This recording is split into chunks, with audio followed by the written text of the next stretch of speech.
I'm back to not to caring again, apparently. It's 11:15 here on the East Coast, and welcome to another edition of the Monday Wrestling Popcast, exclusively here on the Popcast Network. My name is Owen. Joining me, as always, the voice of the wrestling content here on the Popcast Network, and that's Ashley. Yeah.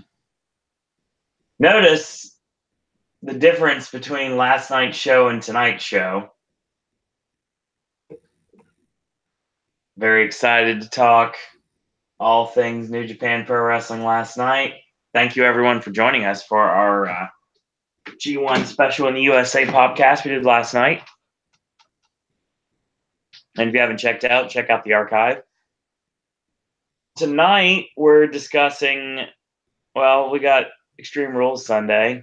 And yeah, Impact Wrestling, we're building a Slammiversary. We've got Ring of Honor news. A lot of other indies to be covered tonight. All that and more tonight on the Monday Wrestling Podcast. So I will state something that Ashley doesn't know because I haven't told him yet. I actually watched a little bit of the show. But I didn't have any sound on, which is the only way to really watch Raw. So a couple of things I kind of wanted to see, didn't get a chance to see. I didn't get to hear anything, so I have no idea what this show is going to bring tonight. Well,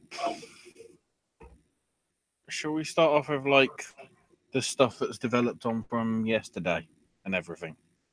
Yeah, we can go with that. And from from Saturday, I should say. So the mini UFC talk is Brock Lesnar is eligible from January the 8th. That's when he can officially fight again. So I'm guessing the end of January pay-per-view that they'll be having in or around Royal Rumble time. And that weird. It's probably going to be where they're going to pull the trigger on the Jones thing. Having looked at the Jones footage again, I can see why people think it is like some sort of stage shoot thing. Could be. Yeah, it looks a bit like, yeah.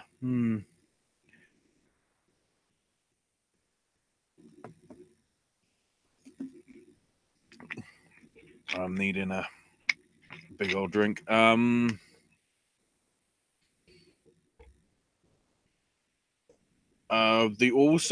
an update. Jim Ross legit broke a rib. And apparently that angle that was supposed to happen wasn't supposed to happen at all. I'm not surprised, really. To can we please have nothing over in our area? And then it did, which is probably why Josh reacted the way he did. Which may also explain the line, I believe, at the end of the night. If I can get the actual quote. I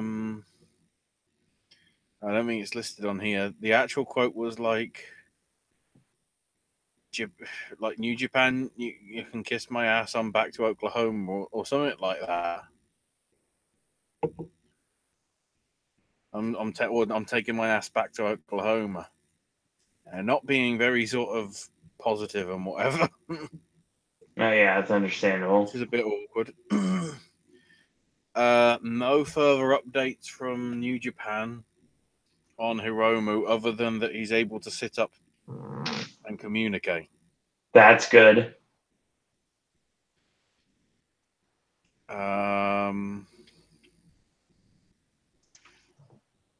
having a quick look. I don't think. Oh, this is something that people might want to check out. Dojo Pro is on Amazon Prime right now. It's been on for apparently a week or so because it uploaded like close to the end of June. Basically, it's 11 episodes but it's a gauntlet style show. With I think it might actually be 12 episodes. No, 11 because it's 13 wrestlers. Okay.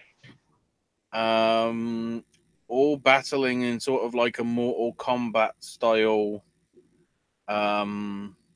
gauntlet. They've got a list of like 13 wrestlers.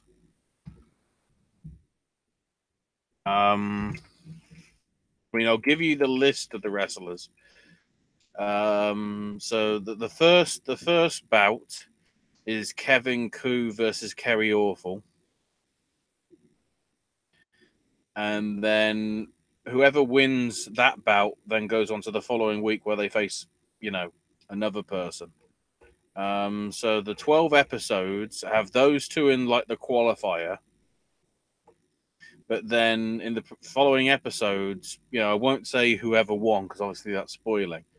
But we've got Gunnar Miller, Wheeler Yuta, Corey Hollis, Joey Janela, Brandon Cutler, James Storm, Ricky Starks, Aaron Solo, MJF, Shane Strickland, and Jeff Cobb. Pretty good lineup. I believe from what the notes suggest from Monsieur Dave, Bischoff is quoted in the press release being a friend of the production team. That's unique. And Sonny Ono is the international consultant. But it's been up on Prime since the 22nd of June by the looks of it. You can also buy it if you don't have Prime, but it is like £19 or £25. I'm guessing that's probably like 25 and $30. That's not bad for all that. The international version. But obviously, if you have got Amazon Prime, I checked out the end because that's the thing. The interesting pairing for this one, and it seems to be just at least for this season at the minute. Mm-hmm. Whoever wins because what it is, it's the white belt is on the line because it's supposed to be like a dojo thing. But whoever wins outright overall gets the black belt.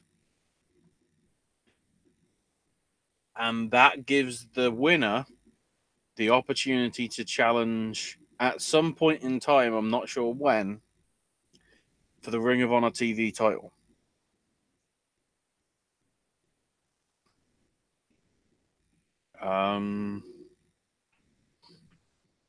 I know who's won, but I won't say anything.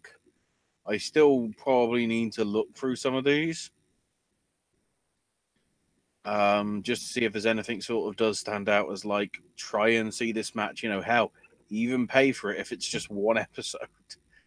If you haven't got Prime. So I'll probably have to review that over the next few weeks and whatever.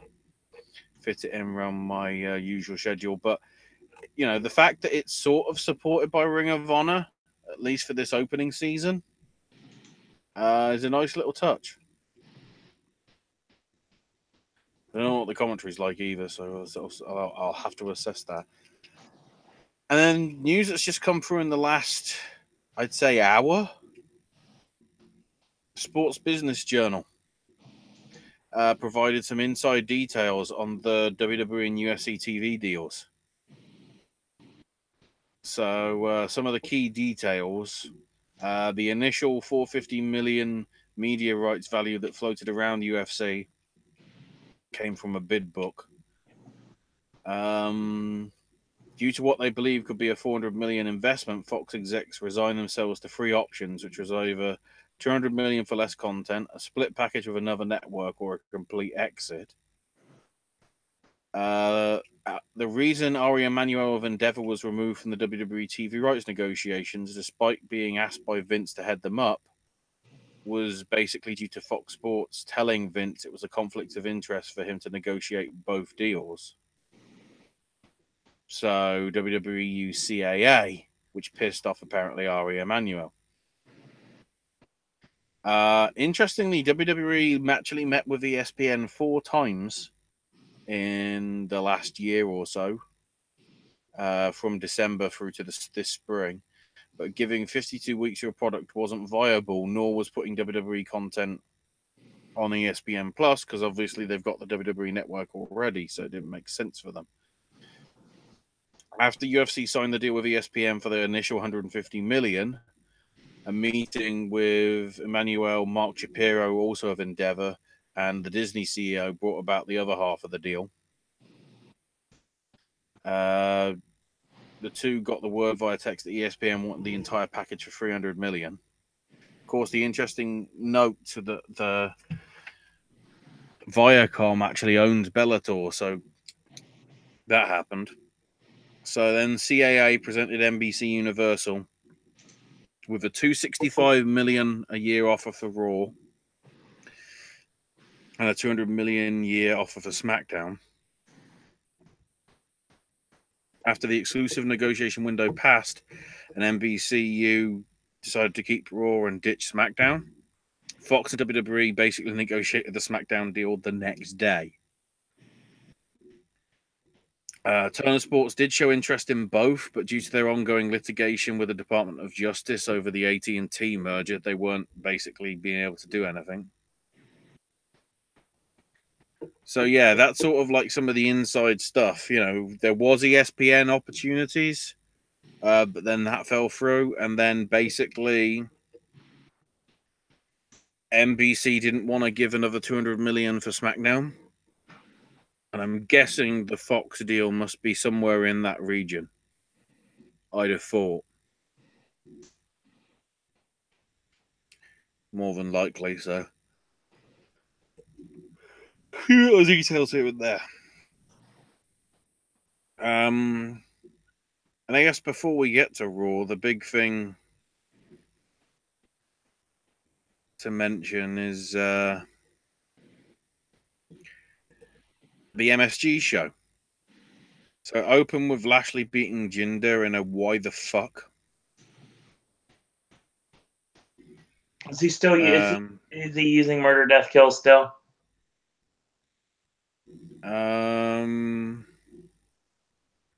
He won with a delayed suplex. God dang it. Cedric Alexander beat Buddy Murphy to retain the Cruiserweight title, which was said to be good.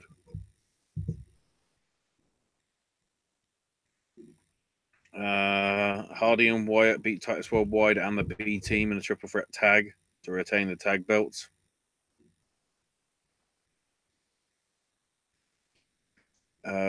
Bayley, Ember Moon, and Natalya beat Alicia Fox, Liv Morgan, and Sarah Logan.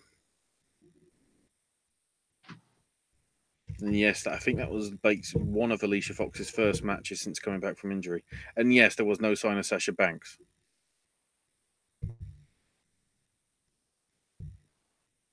Then apparently Baron Corbin cut a promo saying he was in the main event. Shit. Mojo Rawley beat Bobby Roode. And the great thing is, when the heel won, the crowd did nothing. That's how much they care about Mojo. He sucks. Dolph Ziggler beat Seth and Finn in a triple threat to retain the IC title. Thanks to some little shenanigans from Drew and all that. Lucha House Party beat Gulak, Kendrick, and Gallagher. Then the interesting one, Ronda Rousey beat Nia Jax clean.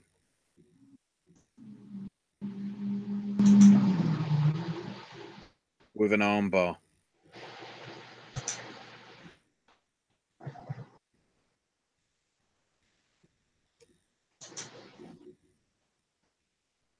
Alexa Bliss was involved in some shape or form. She was supposed to be the special guest referee. Like another referee came in, but they got knocked out. They then announced that the Christmas show on Boxing Day is set to be featuring AJ versus Joe for the title and Daniel Bryan versus The Miz. And then Taker teamed up with Reigns and Strowman to beat Kevin Owens, Baron Corbin, and Elias. Why is this a thing? With Kevin eating the tombstone from The Undertaker. Well, that's cool. And then shaking hands with Braun and then shaking hands with Reigns, despite, ending his not career. Yeah. Well, actually, come to think of it, we forgot the biggest news of the bloody day. This afternoon, NWA put up a video. I saw this. Saying about... they showed a match that he had from Championship Wrestling from Hollywood. And that he was given an envelope from the NWA officials as to who, when, and where Nick Aldis, the former Magnus, will be defending the NWA World Heavyweight title.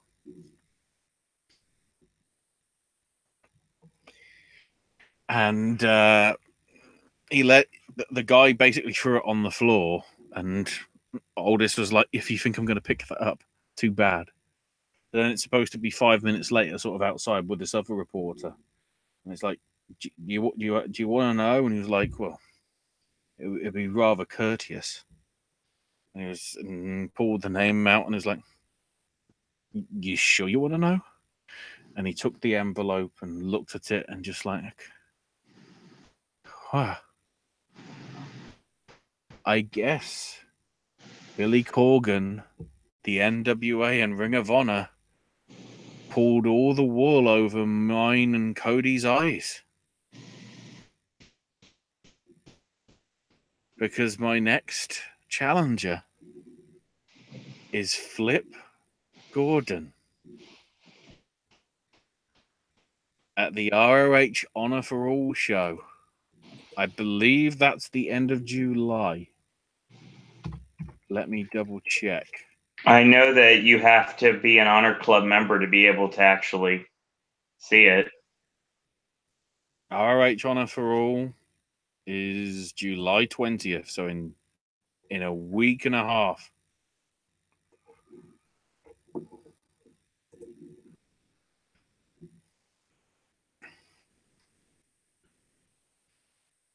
Matt Taven, Marty Scurll also on that card. Young Bucks, Briscoes, and The Addiction in a triple threat. Karen Q and Sumi Sakai in a proving ground match. And Punishment Martinez defending against Scorpio Sky with a TV title. But now, adding an NWA World title defense. Yes, this somehow may be the way that Flip Gordon gets all in. Could be. I don't think it's going to be. I think something's going to come out of it, though, that he's going to get the offer. Did you hear that Cody is taking some time off until All In? Which makes sense. Because NWA doesn't have a lot of, they can do enough publicity, hype, and everything anyway. They don't need to wrestle for it. It's got the history of it anyway. Right. Rhodes. And then, obviously the defending champion having the belt with all the history. So. And they're all talking about the Aldis Crusade and everything ever since he won the title. So the storyline's there. Should be interesting, though.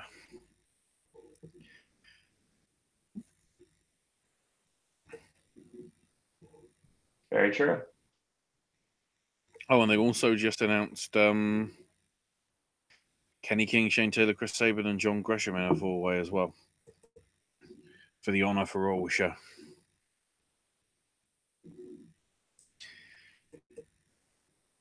So that should be fun. So I guess we have to do the problematic thing. Just actually start talking about Raw. Yep, I guess. Shit. Well, we open with the Roman Lashley stuff. Roman's backstage. They haven't mic'd it up properly. And Lashley stops him as he's trying to make his way out, I guess, to gorilla position. Out into the arena.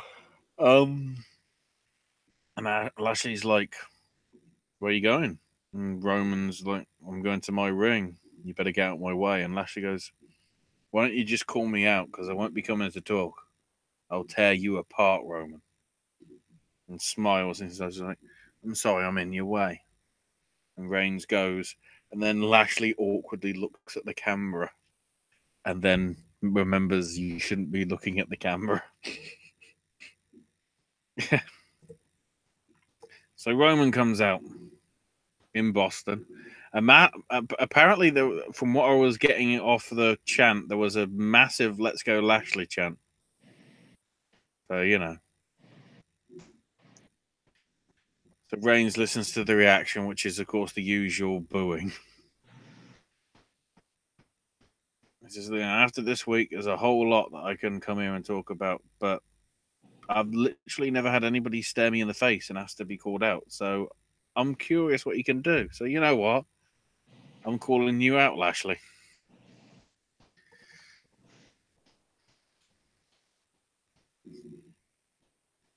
So Lashley comes out.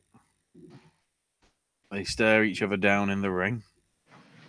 And then Kurt Angle comes on the stage with the constable and says, "It's not happening tonight. Save it for Sunday." And then they start fighting. Some of the locker room comes out to try and separate them. They fail. Then a second lot comes out. They're still failing. A third lot comes out. They're still failing. Eventually, they get enough. Lashley. There was one bit when they were split in the ring. They put Roman out. But then somehow Lashley got out and they started brawling outside the ring area and whatever. Then they managed to get Roman back in the ring and were trying to get Lashley up the ramp and whatever. But then Reigns does a tope suicida or plancha or whatever. No, it was a plancha. It was a plancha, not a suicida, because it wasn't through the ropes. And basically jumps on the entire Raw roster, and then just goes, "Yeah."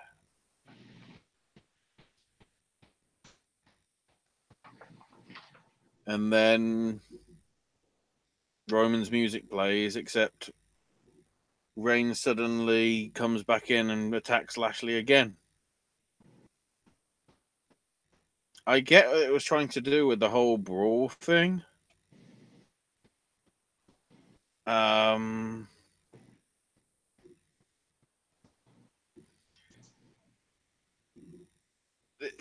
It was nice, and the crowd sort of seemed to actually get into it when they started fighting and whatever. But for me, it just felt like I've already seen this from many a person. Brock and Taker, Brock and Braun, hell, even Brock and Roman. I don't think we need to see it again for Lashley and Roman. Well, from the way the finish went, and considering how Lashley looks a lot like Daniel Cormier, I'm sort of wondering whether Lashley's getting the win. It's a possibility.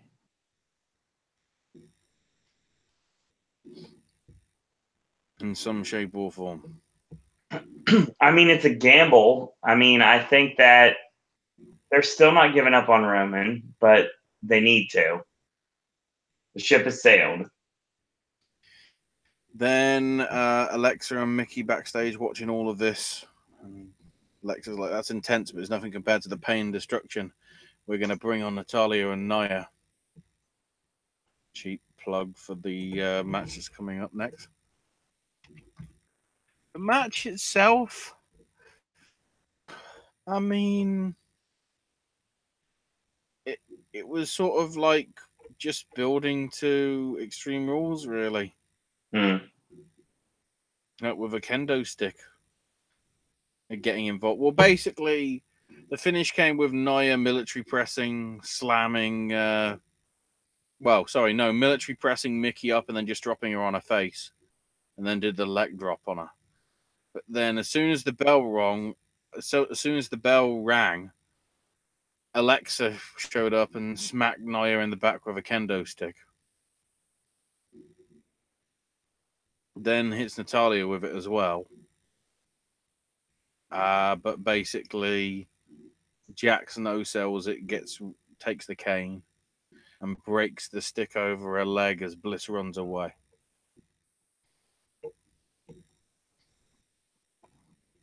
Um, they were they didn't really give any. They didn't have a chance to sort of get over because they didn't give them that much of a time window. Probably because, let's be honest, the WrestleMania match was shit. The Payback match was shit. Why do I need to see it again? Even if it is an Extreme Rules match.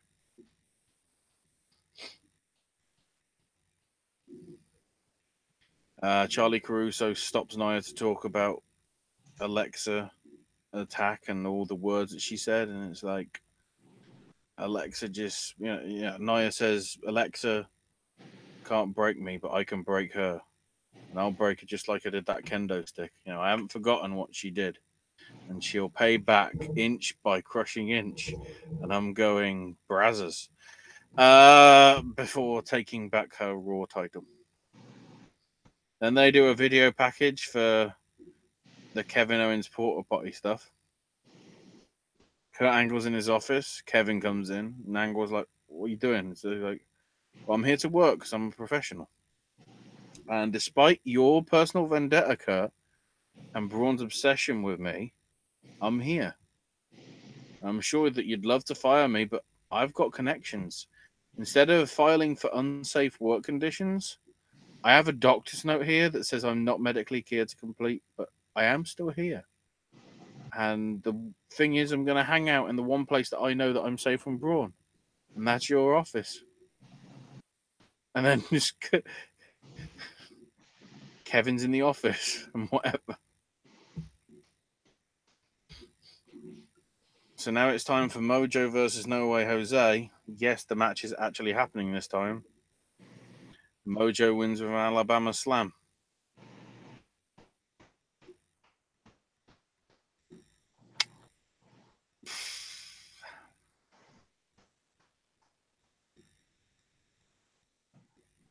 Do they give a shit?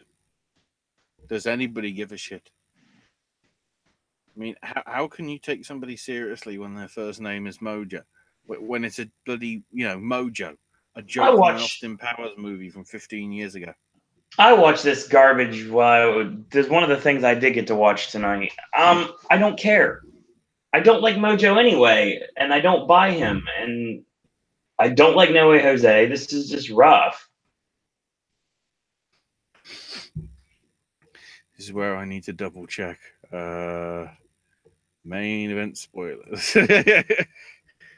Let's just see what was taped for main event. I appreciate Tyler Breeze getting on some TV time tonight, even though I didn't get to hear what was said. Chad Gable beat Kurt Hawkins. And Authors of Pain beat Titus O'Neil and Apollo Crews. Great stuff. By great stuff, I am fucking lying.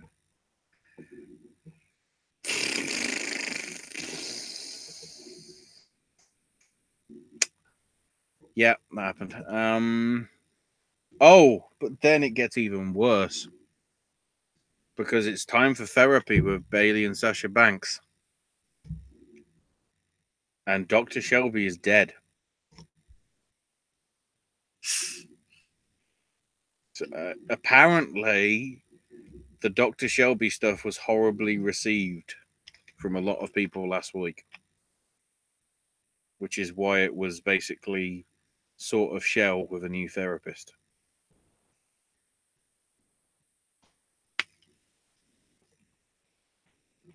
The thing is, they should have kept going with it, and something might have interesting have come out of it.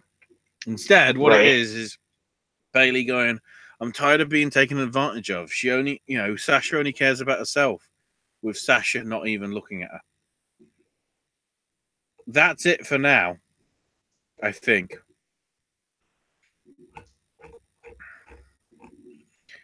So then Seth's with Jinder, and Jinder's saying, I can help you get calm, and it says like sashimi or something, and Rollins just sneaks off, so who cares? And then Seth comes out to the ring and says, he's had a lot of names: Mr. Money in the Bank, Kingslayer, Architect, The Man, Monday Night Rollins, but the only thing that matters at the minute is former IC champ. The good news is I can change it on Sunday with the 30-minute Iron Man match. He knows that Ziggler's no joke. He's fast, as he's a veteran, and he's savvy. But Seth likes testing himself against the best. But the problem is he'll bring Drew McIntyre. But then Dolph comes out and goes, oh, thank you for the compliments, Seth. But I'm not just bringing my quickness, agility, good looks, and Drew McIntyre with me. I'm also bringing the title, and don't think I won't be walking out with it. And Drew goes, it won't be so bad because you'll still have your nicknames and a painful look at the future of this place. Rollins is the man and one of the greatest wrestlers to ever step foot in the ring, says Ziggler. But you ain't me.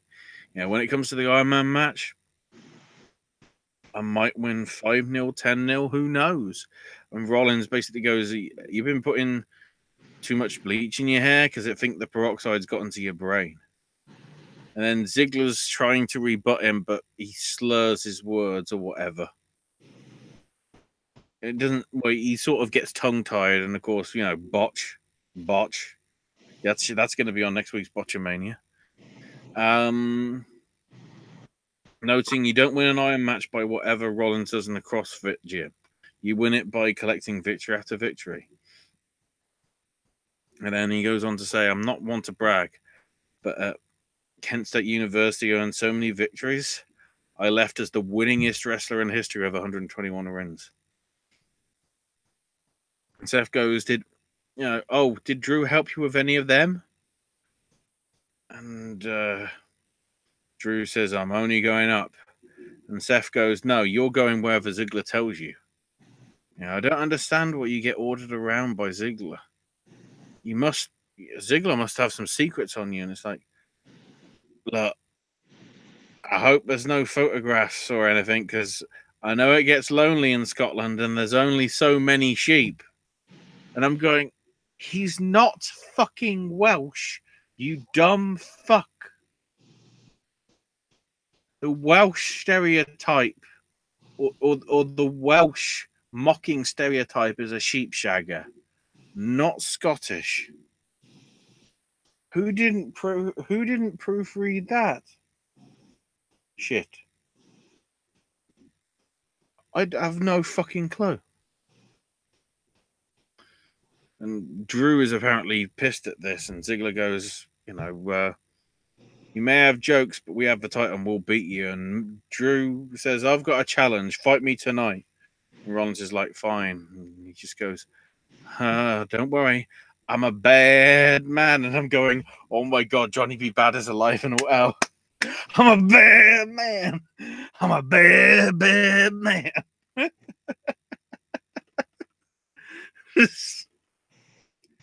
God damn it, Shivani. Seth was good on the mic, and Dolph actually seems to be in something that I care about again. So, that might be one of the matches that actually might be paying interest to wholly on Sunday. Welcome, High Road to Chat. He says, do you think Dean's going to take Drew out? Considering what happened, yes, but we'll get to that. B Team is dressed like the Deleters of the world, and Curtis is just like, oh my God, who's this? You know, thinking it's actually Bray. And he's like, Axel, it's me, Bo. And he's like, oh God, I actually thought it was Bray. I don't know how he did that, but whatever. And then the B team does another mocking promo with Bo being perfect with the accent and whatever. But then the Leaders of World appear on the screen and says, the time fun and games is over. And Bray goes, laughter, it's contagious, but so is fear.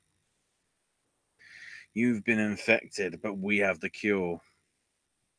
We will eat and delete your Extreme Rules. But why wait for Sunday when we're here? And then the Deleters are standing behind them in the ring. So it's Bo versus Matt Hardy, but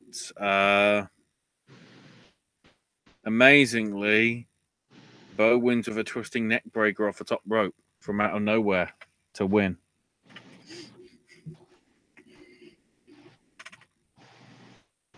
And the B team celebrate, but then the lights go out, and then the Deleters of World are at ringside, attack the B team, and Wyatt lays out Axel with a one-arm slam, and Bo gets hit with a twist of fate. So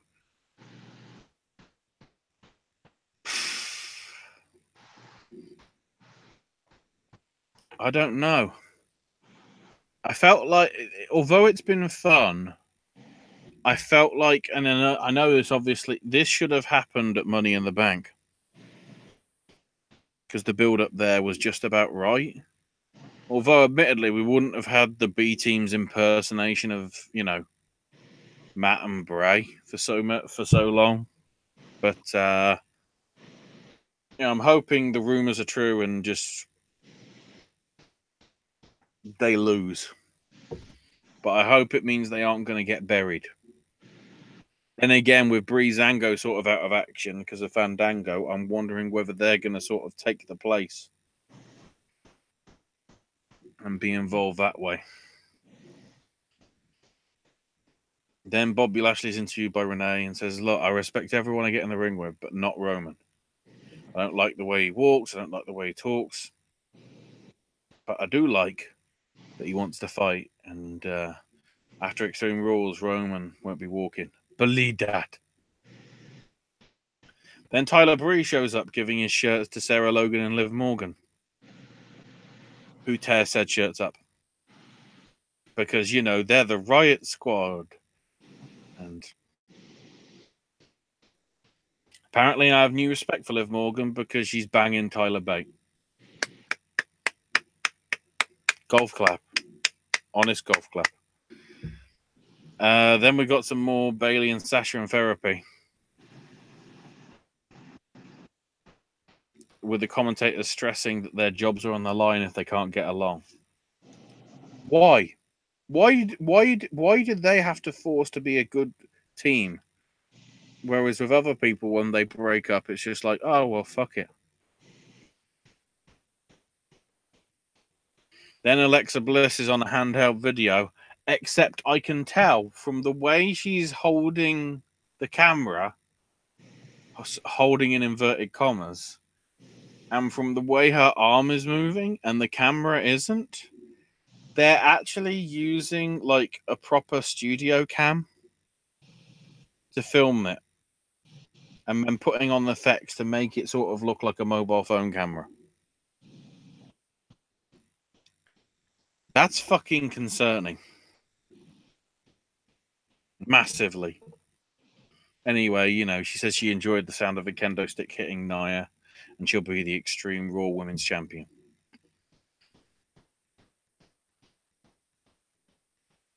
Then Ember Moon beat Liv Morgan in what was another case of why the fuck is Ember Moon, who's a veteran, facing greenhorns like Liv Morgan?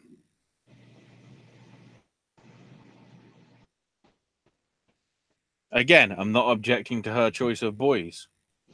Stress boys spelt B-O-Y-S. Thanks, Trent Seven. But it's like Ember Moon should be like, I don't know, wrestling Mickey James or wrestling Natalia or God forbid Alicia Fox. At least somebody that's like been in the wrestling business for a lot longer than Liv Morgan has. Then Finn Balor's interviewed by Renee, which Bobby Roode interrupts and basically says that, he and his tag partner tonight are unstoppable in the ring. Corbin can say what he wants, but no one's better than Balor in the ring. When all said and done, that'll be...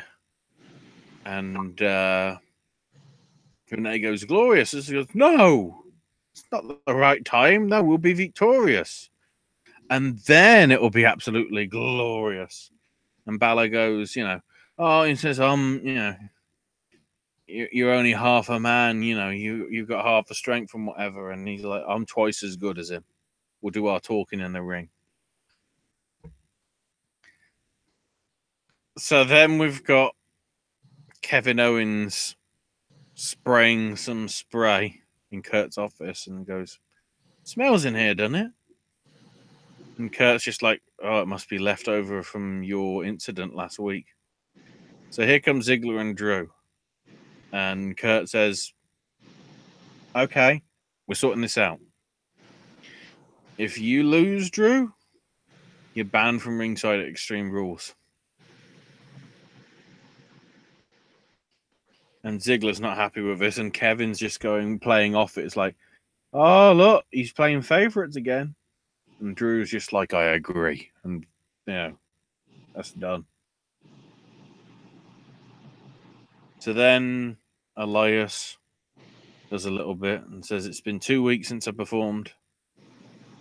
It can feel like a lifetime, but there's a reason. I've been in a studio recording my debut album. It's fucking happening. And it's happening because of the one universal truth that WWE stands for: wanking with elements. And then sings about Bobby and Balor having the personality of a toilet seat and that he can't stand Boston. Wants to punch the face of anyone with a Boston accent. And then, the crowd's obviously doing "You Suck" and they're not liking it. And he goes, my friend Tom Brady warned me about this. He told me to pretend to like you, but I can't do it anymore. But somebody appreciates me for all that I am. And Kurt can learn a few things from this man, and it's Constable Corbin. And then Corbin says he wants a tune. I want a lullaby for Finn Balor. I think he says lullaby, and then lullaby. And then he goes, itsy bitsy Balor. It was just an absolutely shit song. It makes any song that was ever done sound awesome. It was just like, dear God. So Elias and Corbin versus Balor and Roode.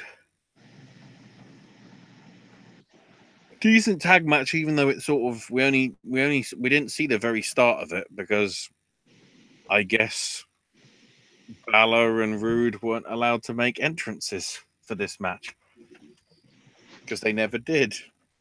And then Corbin pins Roode at the end of days for the win. Good match, but it's like, why do I give a damn about Finn and Corbin? Which is more likely, why don't I care about Corbin? And then I realise I'm talking about Baron Corbin, and then I realise the issue. But it was pretty decent.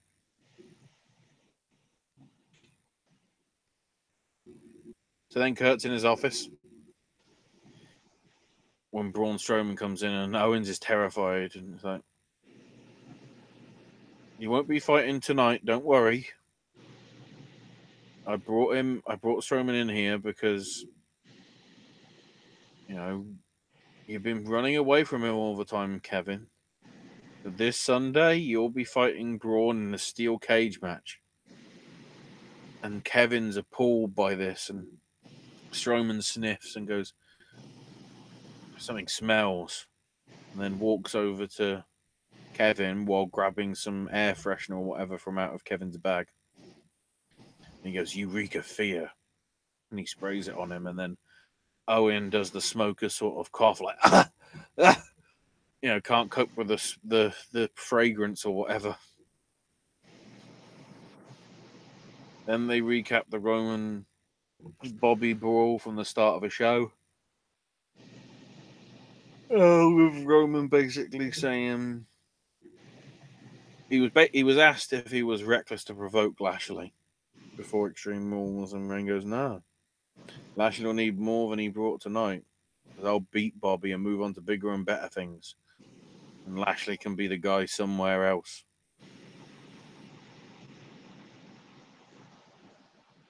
And then Rollins versus McIntyre, which was a very good match, I would say. Is this one that you caught, Owen? Oh, wait, Owen's gone to sleep. Owen! Owen! Owen, did you watch this match? What match are we referring to? Main event, Seth and Drew. No. Oh, it was a good one. Oh, yeah. Not surprised. Good chance for like Drew to prove that he isn't just, a jobber. And also, Seth to hone his skills even more, as he's doing at the minute. But yeah, it was sort of Ziggler getting on the apron, Rollins stopped him.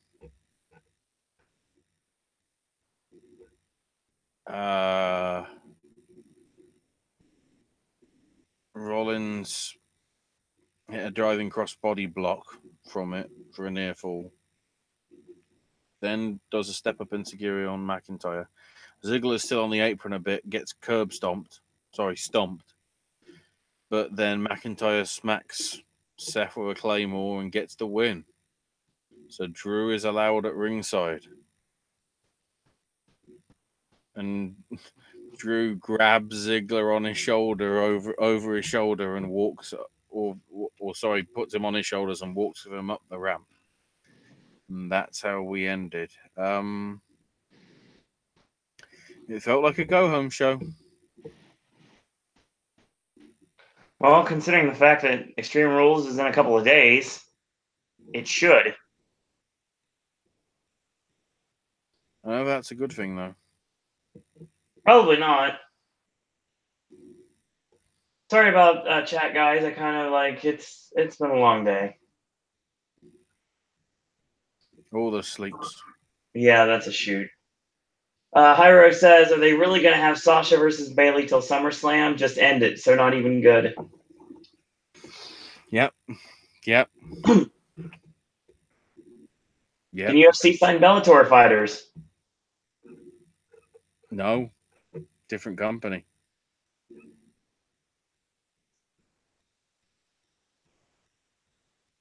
Okay.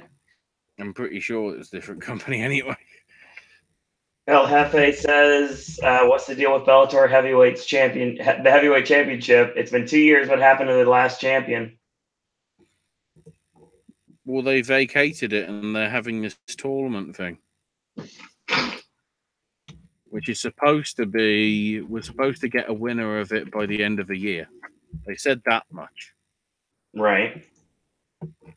But I'll agree with you in the fact of we haven't heard anything since. Because Musashi McDonald is the middleweight title. Trying to see, where was it? The Bellator Heavyweight Grand Prix. Yeah, basically.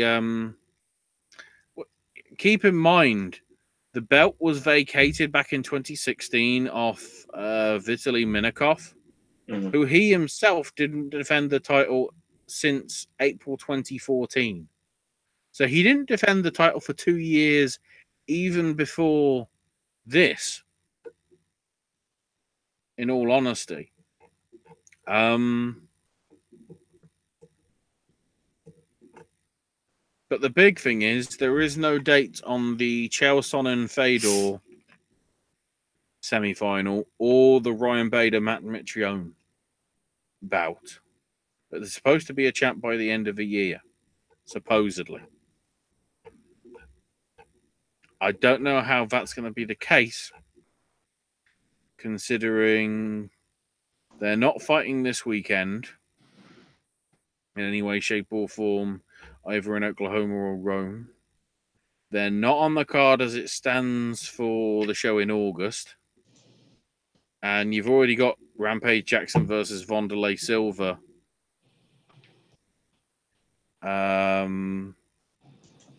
happening on the September show, which I don't think they want to overshadow because that's a pretty big match in itself.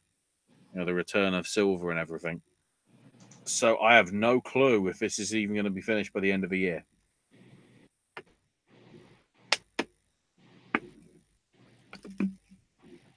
So we've got, let's see. Oh, Hyro says he basically pretty much just said your Uncle Dave.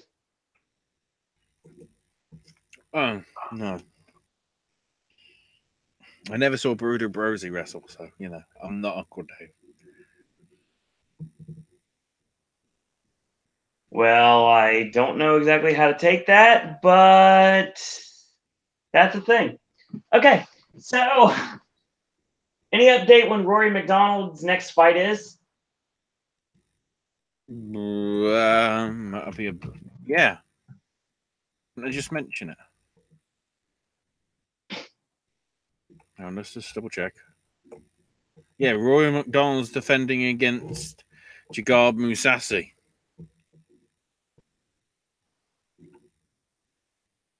No, hang on. I take it back. Rory McDonald is moving up to the middleweight division to challenge Mousasi for the middleweight title, which has happened actually before in Bellator. Joe Warren was bantamweight and featherweight champ. But yeah, Rory McDonald is stepping up from welterweights to middleweights. But yeah, that's when Rory's next fight is, the end of September in San Jose. Let's see what else we got here. Why is Bellator after old fighters? They really need younger fighters, says one Triple S. Old fighters draw in the money, don't they? It's like the casual fans for WWE. Why else do you think there's an Undertaker match every year? Why else do you think the massive buys for when Rock was showing up, you know, at WrestleMania 28 and 29? And Sting versus Triple H from, was it 31? The nostalgia sells tickets. Yeah. You know, the fact that Hulk Hogan is still relevant despite everything that he's done shows you the nostalgia factor is a big thing. You know, and if you've got these guys that can still go at it and have good fights, and, you know, they're going to be healthy to do it, you know, fair play to them. The honesty is UFC wants the more competitive stuff, so they're always going to be looking for the young guys. Right. In essence, Bellator is trying to get those that aren't getting picked up by UFC for whatever reason, and then also the sort of big names that UFC doesn't want to deal with anymore. Because obviously, you know, in the case of Jackson and Silva, you know, they were in Pride anyway. They weren't even in UFC originally. You know, they started off in Pride. That was where they made their name for themselves. So they're already sort of thing.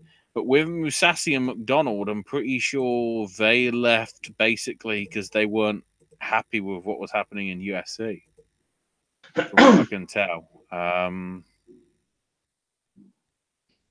because he signed a contract. Roy McDonald signed a contract back in August 2016, at least according to the wiki I'm looking at. And I certainly remember with Musashi, he sort of was not happy with the stuff that was basically going on at UFC and whatever, but with Chris Weidman, who I think that's the guy that beat Anderlei Silva and whatever. But the issue that he had there was basically, if you remember, the fight he had with Weidman, there was a very nice connection of knees to the head, but the ref stopped it because he thought it was illegal. But then upon assessing the footage with Big John and all that, both knees appeared to be legal under the new rules that were brought in 2017. But the bout was ended and was deemed a TKO win for Musashi, and there was sort of like a lot of stuff there. In terms of the replay stuff, he did sort of go out on top. He had a 6-win streak and whatever, but I think he just wasn't happy. Partially, from what I can tell, with like the click that seemed to be going around, which we can already see considering how fucking matey Dana is with like the big names and CM Punk and Brock Lesnar.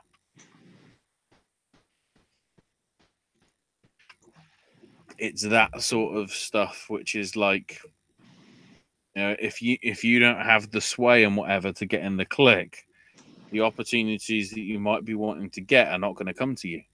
Musashi in his second fight, I believe, since making the switch, became middleweight champion. So that worked for him. In UFC, he never had a title fight. Despite the fact, if we look, he lost 3 times and won 1, 2, 3, 4, 5, 6, 7, 8, 9, 10. No, 9, sorry. He had 9 wins and 3 losses. 75% win-loss record. Apparently that wasn't good enough to get him a title fight. Despite beating, in the list of the names before he left, beating, at least in his last 4, Thiago Santos, Vitor Belfort, Uriah Hall, and Chris Weidman. That wasn't good enough to get him a title fight. Which is basically why he gave up on it. In all honesty. So, Hyro thinks Lashley's been booked right. It feels like Impact knew. I feel Lashley has been booked right. Feel like Impact knew how to book him. Yeah. I think what he's trying to say is WWE have been terrible with the way they've been doing it, and Impact to some extent really wasn't. Okay, once again, Lashley is in that group of people, kind of like what they did with, I don't know, Christian Cage, Bobby Roode, people that were really good in Impact that are not doing anything in the WWE. Because they worked at the other company. Yep. El Jefe, apparently they're talking about, okay, here it is. Isn't Jack Swagger an alternate for the Heavyweight Grand Prix? If they need to, yeah. But they aren't. They aren't with that. There isn't any sort of issue with anything happening with that. Mm-hmm. Because all 4 guys are ready to fight. It's just Bellator haven't announced when the next the next bout's going to be, if I can say it properly. Okay. No, we haven't talked to Impact yet. One Triple S wants thoughts on Eddie Kingston's attack on Conan. Ooh. I understand why, but at the same time, I don't. Let's see. Hyro says, surprise, Rampage is doing okay in Bellator, but who remembers when Rampage was in the main event Mafia? Yeah, I remember that. You got the gold sucker. One Triple S says, could the UFC offer contracts to Bellator fighters? In theory, yes. They can offer contracts, I think, because I don't know whether they're like on. I don't know what the deal is in terms of contracts and terms of deals. In all honesty, somebody a lot more in the loop into UFC than I am would know that sort of stuff. Not just Dave, like any of the people that sort of cover on the regular, Sawario Hawani, Rob Thomas over at MMA Fighting now. Right. They know a lot more. I mean, offers clearly can be put in because, from what I can tell, that's why Bellator got Mousasi and McDonald. They sort of put the offer in, and they didn't want to wrestle for, or they didn't want to fight. Sorry, for UFC anymore. So yeah, it is possible, and keep in mind, even with CM Punk, he sort of dropped the hint that if he does want to stay in MMA, he knows that it probably won't be in UFC anymore because of the 2 losses. Because obviously being a high-profile door, he's going to be in high-profile matches. Whereas what might be better for him is for being in sort of mid-card matches against less than top-tier talent. Which is probably a bit harsh to say about the Bellator guys, but it sort of is second string, I would say, at the minute, compared to UFC. I'd say UFC is the pinnacle of combat sports right now. And it won't immediately change and everything. But, yeah. Hyro thinks Chael's going to win. El Jefe thinks Bisping would do good in Bellator, but it'd be dumb to take another fight in 2 weeks. Well, no, I think remember, we said Bisping's done.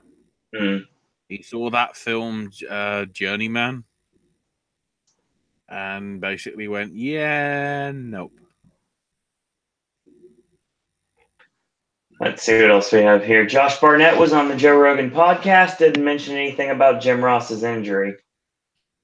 Well, Rogan is not very interested in wrestling. Yeah, no lie. So that's probably why, in all honesty.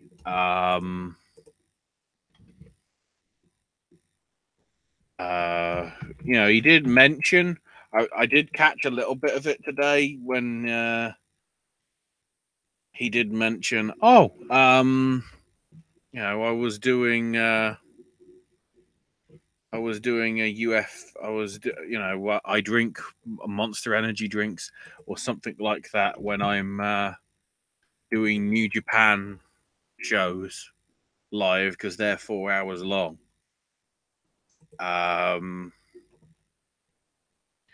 He didn't pay attention to it because Joe Rogan's more interested in the sugar and caffeine content of the drinks. So it's like, oh, okay, I guess. Let's see. Yeah, One Triple S. It's okay. I am totally lost about MMA, but it's all right. Ashley, these are always been Ashley shows anyway. I just kind of chime in when I know what's going on.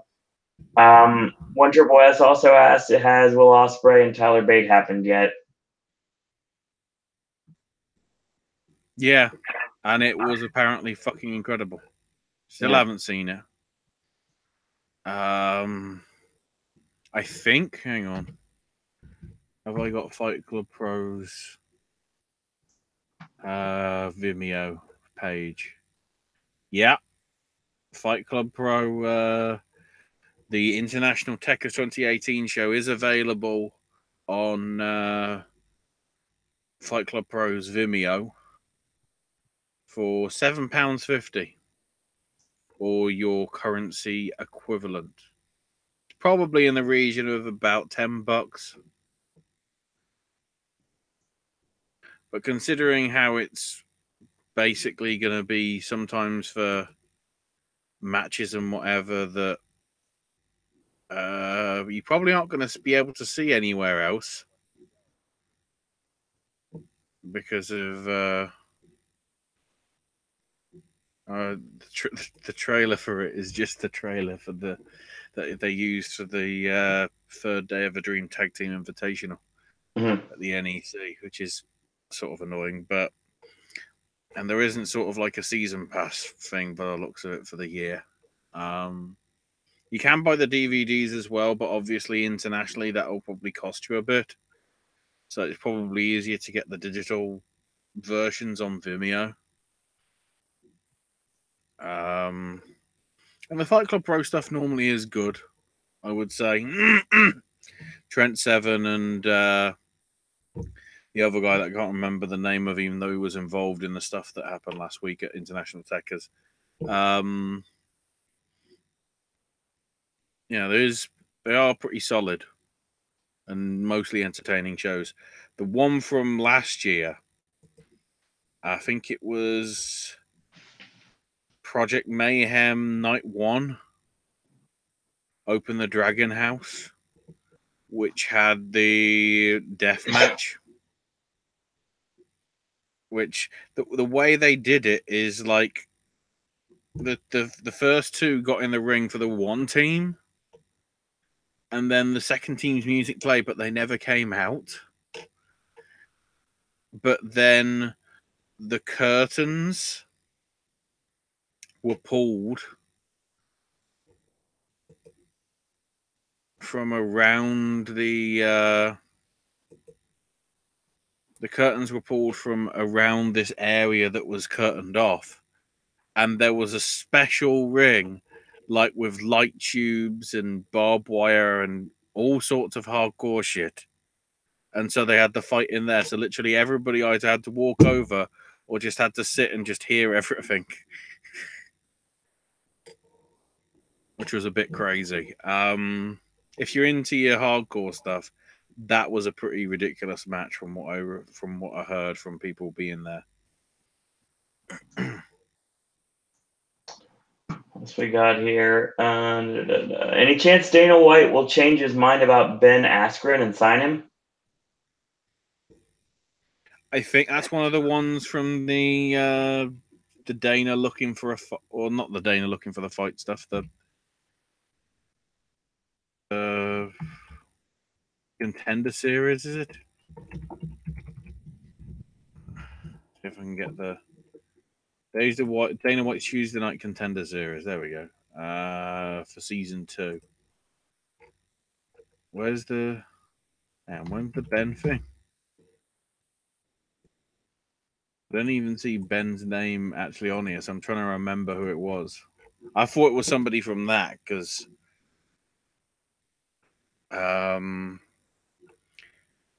so some interesting stuff did happen apparently on the last one. Also, interestingly, compared to the last series when there was like 2 contract signings at least, like every week apart from week 1. Already on this week we've had, or from this series I should say, there was 2 from week 1. There was 4 from week 2. The only one that didn't get one after the win was Austin Springer. And then from the past week, Antonia Shevchenko from the women's division, from the flyweight, and to Jovan Edwards both got the nod. And then although Josh Parisian got a win as well, he didn't get offered a contract, but he has been offered a spot on the next season of The Ultimate Fighter. They are, because by the looks of it, the next season of The Ultimate Fighter is going to be gearing around the men's heavyweight division, which, considering how in the shit it is at the minute, considering the cock up of everything that happened already, probably is fair, I would say. But they're still setting up for that, and that'll be on probably by the end of the year and whatever. So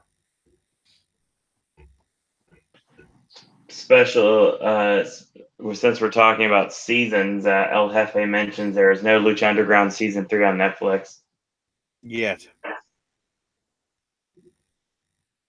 It's not up there yet. Remember, it took ages for the first two to be on there. True. Speaking of, is that a good segue? Yep. So, we recap that Phoenix is dead. And Katrina was be able to give the Phoenix the kiss of death this week. And apparently she sucked 1,000 souls from him, returning her to the land of the living. But then, interestingly, Katrina went to Melissa Santos and told her that Phoenix gave his life for the only woman that truly loved him, me. But then gave Santos her half of the Aztec medallion. Continuity, bitches. So then Jake Strong beat Big Bad Steve with an ankle lock pretty quickly. Then he broke Steve's ankle. And then, of course, Matt Striker on commentary goes, Famous B, who had a broken ankle last week due to Jake, might have to have a limb amputated. And then Steve got pretty brutally powerbombed on the floor as well. So then Antonio had King Cuerno in his office, with Antonio wanting the gauntlet. And Cuerno said, "Oh, I haven't got it. Somebody stole it from me."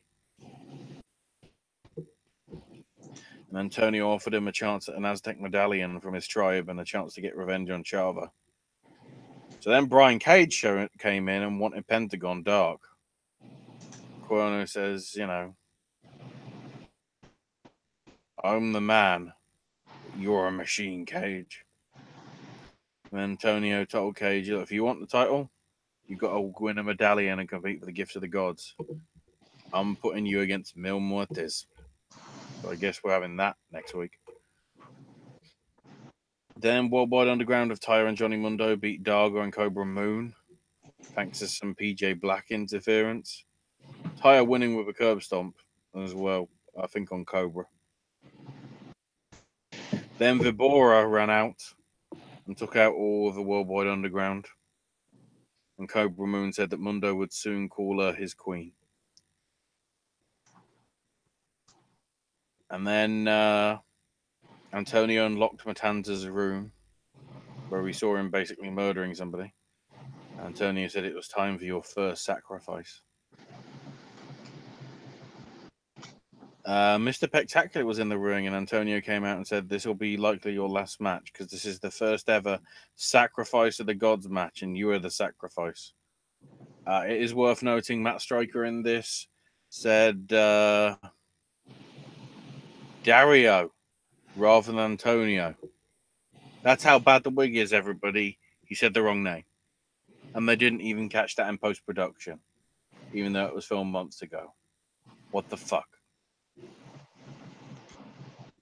Matanza, basically... I'll just say what it says here on the F4W write-up. Matanza Cueto defeated Mr. Spectacular via death. Matanza killed him within a few seconds with Wrath of the Gods. Soon thereafter, Matanza looked at the skies and Mr. Spectacular disappeared, apparently appeasing the gods.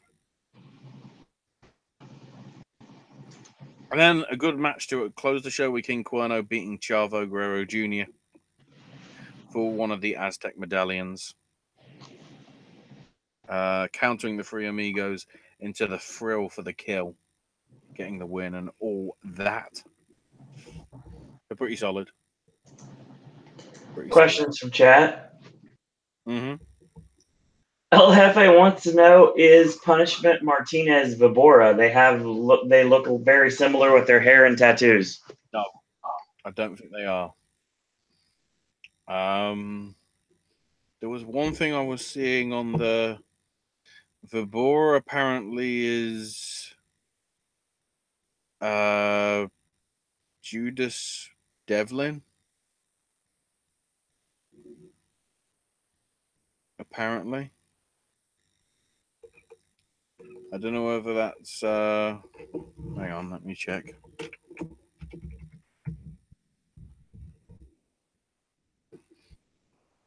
Judas Devlin is Austin Mattelson. Yeah, it was Judas Devlin in NXT. But everywhere else, he's either Vibora or the Luchasaurus. Apparently, he was in Big Brother in 2015. Placed 5th, apparently. Mr. Spectacular. And whatever. Any progress in ICW news? I guess if I could be bothered to go to Scotland, I might be able to ask where's my fucking gold. Because they've announced that Jeff Jarrett is basically guest commissioner for night 2 of Shug's house party. Which could be interesting considering Jackie Polo's gimmick being Jeff Jarrett's gimmick at the minute. And the progress stuff got interesting today because they've basically gone, if England are in the World Cup final, we're starting earlier and finishing later because the interval is going to be 2.5 hours long so everybody can watch the match together in the building. It's pretty ridiculous. They've also started announcing some of the matches for the American shows. So Seattle on the 9th of August will be getting, this is, I'd say, a dream match.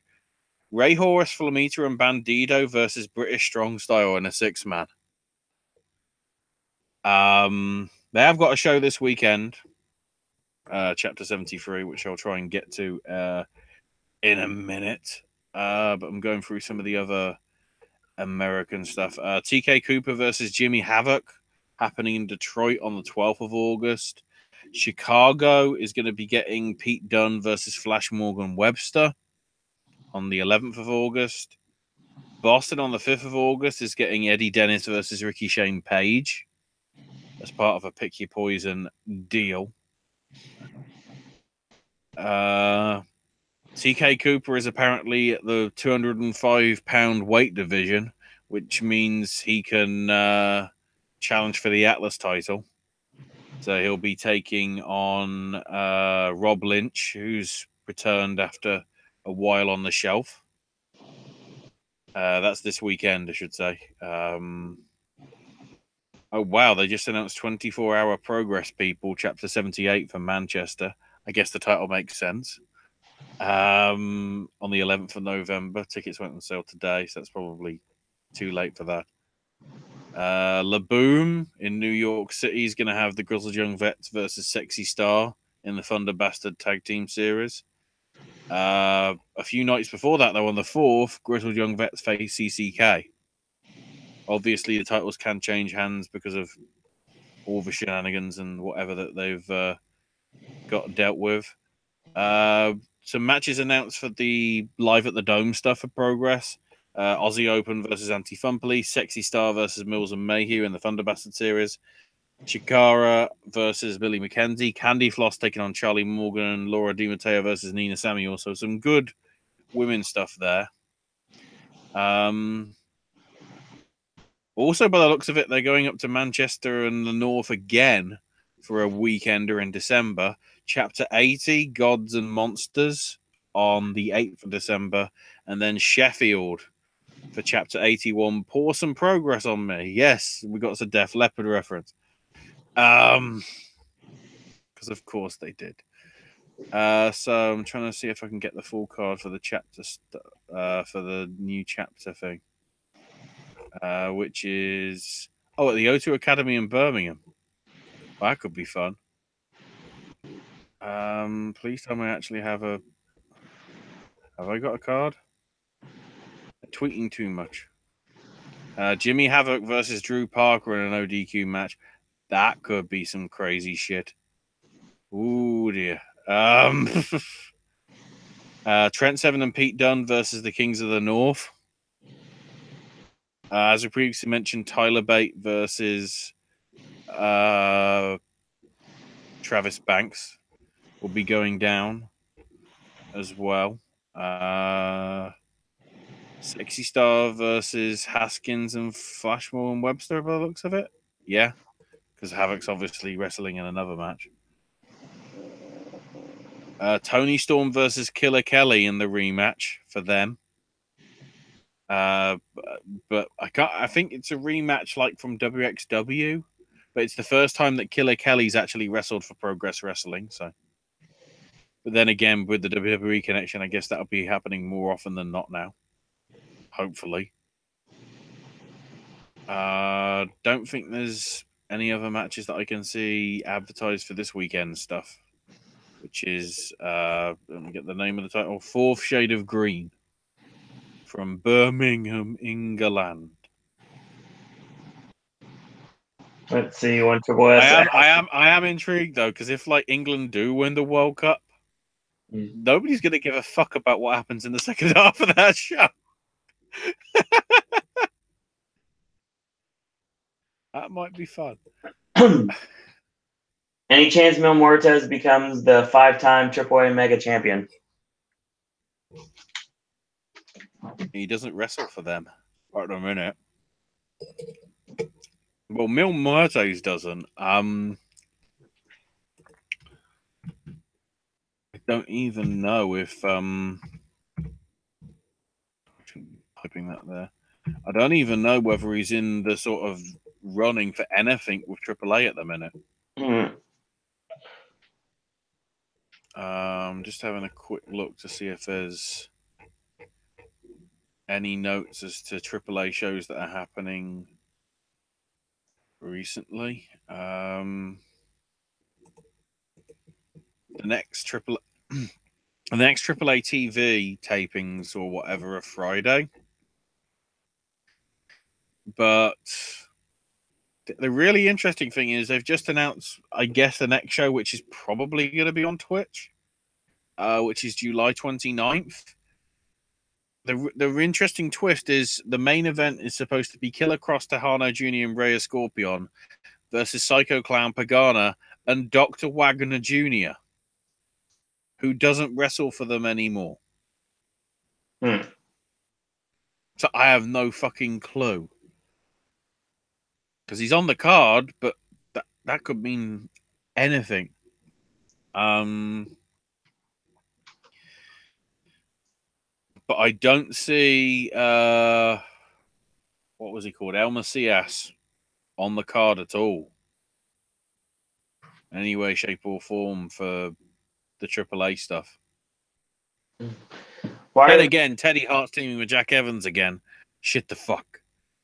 Wow. Why has FCW not been added to the network? Because he wants Dusty to look bad? I don't know. I have no clue. Any rumors on a Cruiserweight Tag Championship? It's supposed to be a women's tag championship. I haven't heard anything about it. I don't know whether the belts exist for at least the women's. Cruiserweight, if they wanted to. But I think they need to establish themselves more for the next few months to sort of like prove that this can actually become a multiple title thing. Vince needs to be swayed into it. And Vince don't sway very much. See what else we got here. Could Jimmy Havoc go to NXT?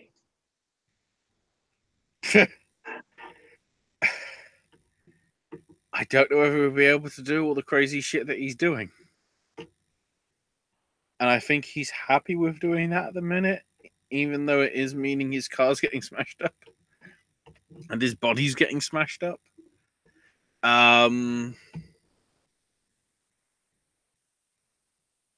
Because clearly he is.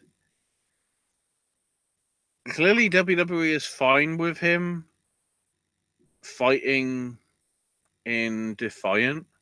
Mm. Because normally the idea is if you're on a WWE product, which Progress isn't yet, you can't be on anything else. I don't think Jimmy did the. I don't think Jimmy Havoc did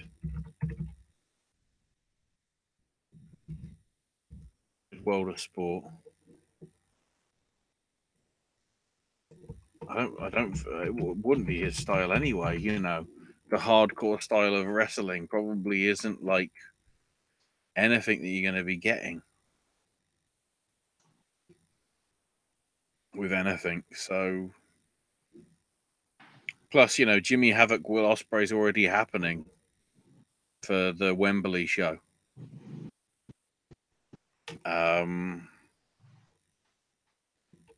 I mean, if Havoc was to sort of tone it down but still do some crazy stuff, they could. Then again, he's probably happy just having a pint every week and whatever. So, who knows?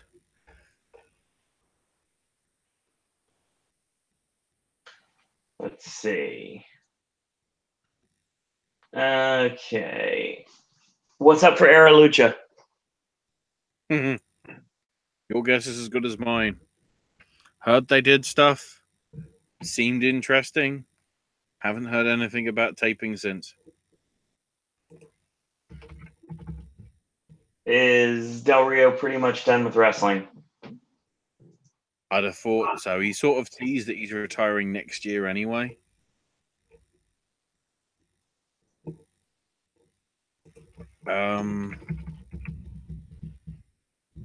Keep in mind as well that Era Lucha stuff has apparently been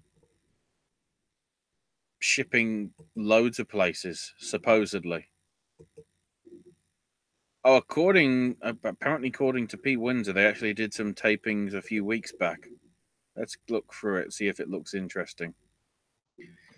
Trey Miguel beat Myron Reed and Nate Wings. Maybe. Austin Theory pinned Septimo Dragon. Aries beat Gringo Loco and Low Rider. Masquerade Dorado and Thunder Rosa beat Damus and Kylie Ray. Maybe.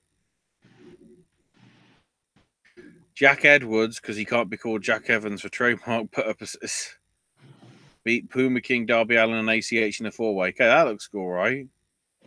And then the main event. Christ, already going to a main event. Rey Mysterio, Phoenix, and Sammy Guevara beating Shane Strickland, Black Taurus, and Willie Mack.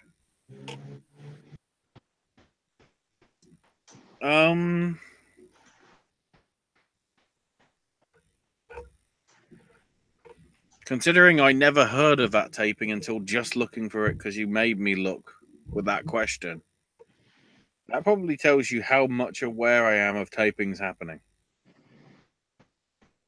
I think they did one like February-ish, maybe. They certainly did one like at the end of last year. So I don't know whether this is another pilot. But I've got news here that Rey Mysterio joined Era Lucha as a fighter and co-owner from March. I don't see any like wrestling stuff for that between last year and this year. So that's like 6-7 months in between. So who knows? Pyro wants to know what the worst one of your. I guess we're gonna go for lack of time because it's getting later. One of the worst finishers in professional wrestling.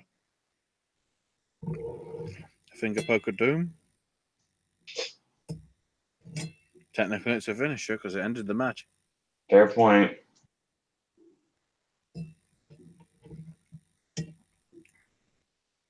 There's nothing like a Tongan death grip. Yeah, that's what High Road doesn't like. One Triple S wants to know what's the difference between Universal Orlando and Universal Studios Hollywood? Which one's better? One's in California, the other's in Florida. One has one park, one has two. Technically three. No, we do not have Waterworld, which means no Christopher Daniels in Orlando, sadly. See, that's the reason why wrestling fans should be going to California. Yes. They get to Christopher. SCU. Is Impact still paying people to attend shows? Never paid anybody to attend shows here, but I know it was other places. I don't know whether they did it for the tapings that they've been showing recently from not Impact Zone. I don't know whether they're going to be doing it for the shows up in Canada after Slammiversary. We'll have to see. If it comes out, it'll be great. Not great. It'll be great negative publicity for them. Again. But then you don't want to be wrestling in front of a near empty crowd. That's the other complicated issue. Difference between ticket prices between NXT and Impact? Well, you know that. Technically, the NXT tickets, I mean, if you even can get them, because they're almost impossible to get, especially at Full Sail. Yeah, and the key thing I'd say as well is, I'd say value for money, they're probably equal. Yeah. I'm guessing the tickets for Impact are, I mean, relatively cheap because it's just general admission, isn't it, to the soundstage, at least if it's Orlando. Orlando, it's free. Yeah. No, but you have to pay. Do you have to pay to get into the park, don't you? No. Oh, wow. Technically speaking, you can just come through City Walk, and you don't have to pay to go to the park at all. Okay. Well, I stand corrected on that. But with that, you're probably getting, what, 1.5 tape shows sometimes? Normally, yeah. Some of which is shit. True. Some of which might be good. Also true. NXT, even though it's what, let's say $30 maybe, $40. I mean, you can do $10 for like general admission, but I mean, yeah. Golden Circle ringside. We're starting from the 10 stuff. I was thinking like sort of probably in the 20 or 30 range for like some of the better seats. Like, I think I've seen 50 for Golden Circle before. Well, that's like the front though. I'm talking like, is there somewhere in between? Like a 30? I think maybe 30 is Golden Circle. I know it's like there's not many ticket prices. The key thing with the NXT stuff is you're getting 4 shows. Yep, you certainly are. Of which you're probably going to at least get one great match, one good to great match on each of those 4 shows. Those are long tapings too. Yeah, but that's the other issue as well. But then if you're getting good quality wrestling for that, it's value for money sort of thing. Right. So I'd say for not having to pay anything to get 1, possibly 2 good matches is fair. Then at the same time, paying like $20 or $30 for 3, 4, 5, really good matches, it's probably fair as well. It's about even. It's a shame Impact doesn't do like a thing where it's like pay whatever you want, because if the shows are free anyway, why don't they do a whole like system of at the end like have like I've seen comedy shows do this where the tickets are free, but the idea is if you enjoyed what you saw, they encourage you, although it isn't mandatory, to give money at the end of a performance for like what you think it's worth. Sort of like what Radiohead did, nearly a decade ago now, with their Name Your Price for the album. Right. Which of course I got it for free because I'm a fucking cheapskate. But if you've got the money and sort of like you're either a local in the Orlando area that can afford to drop, like $5-10 maybe, or like somebody that's going on holiday and are going there just as a visit or whatever, and you've got like spending money that you can drop if you can afford to sort of drop with. I'd say either or, at least in terms of the Florida area, is all right. Obviously, it's a bit different when it terms of like center stage with NXT and Ring of Honor, which is a very sort of similar schedule, doing like 4 episodes at a time. Right. Very long. In Canada, I think it's just like I don't think Impact is that big in Canada compared to the UK.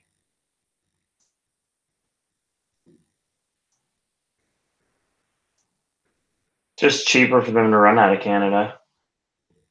Oh well, yeah, because it's obviously them. Hyro asks if there's any chance Mysterio is going to appear in television like Goldberg did with the 2K stuff. It's possible. I wouldn't rule it out because he's clearly on some sort of special deal, which means he can still do like his Era Lucha stuff. He can still do his other appearances and shows that he's doing. So I think he's part of Wrestling Under the Stars again this summer for the Northeast Wrestling stuff. And obviously the New Japan stuff, which seems to be sort of fluid enough anyway because of the Jericho deal.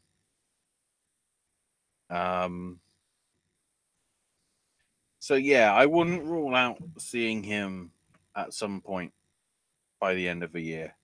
Mm. I'm not saying it's definitely going to happen, but I could see it happening. Thoughts on Killer Cross? Twat. And not in a good way. This is a guy that's only getting over because he's got the look.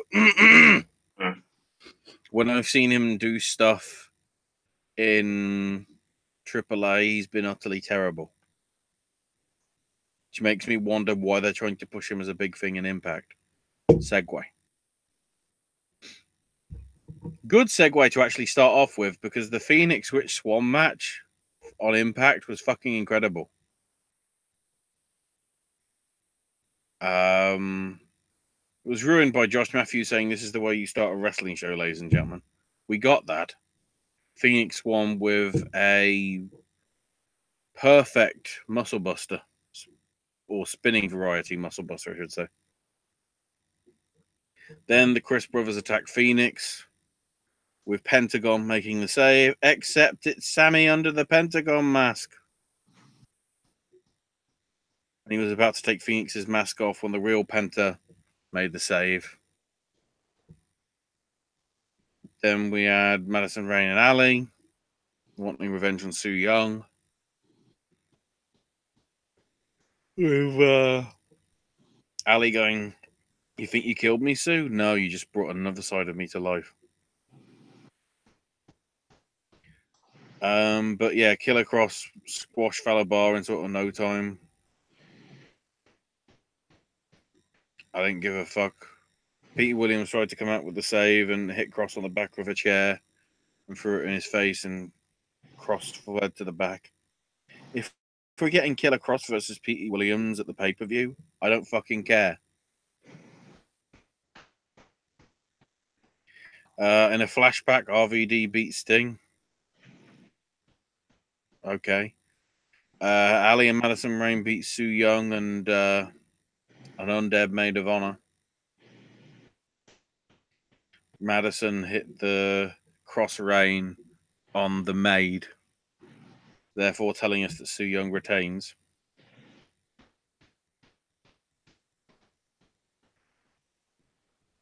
Then we get LAX and the Desi Hit Squad. Then we get Aries and Moose with a video package hyping up their stuff. And Aries is like, this wasn't my dream. This is what I was born to do. I've been wrestling since I was 17, and Wrestling was almost my first choice, unlike Moose, who said that he chose wrestling after his NFL career failed.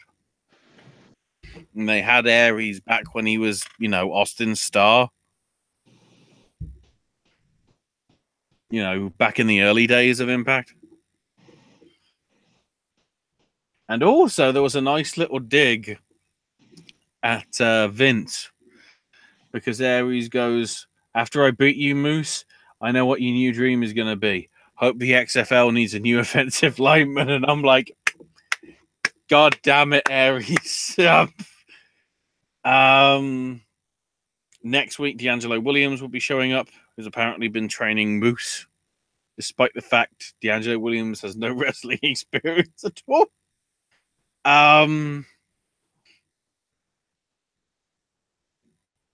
Then there was a tape promo with a bloody Tommy Dreamer saying he's going to get revenge on Eddie Edwards.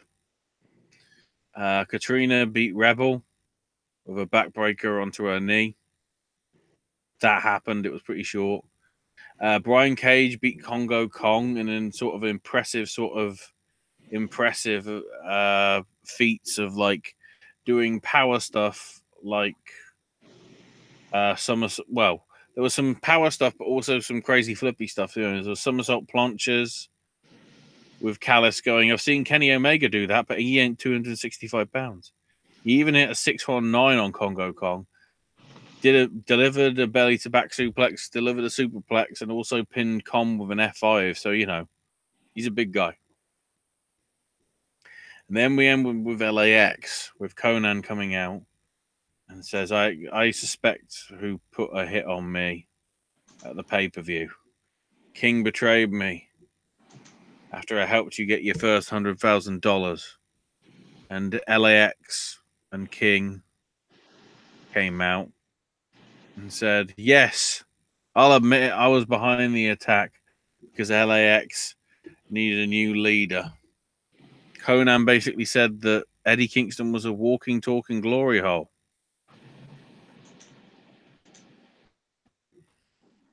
And he said, I'm the future, you're the past. And, EYFBO was getting in the face of King.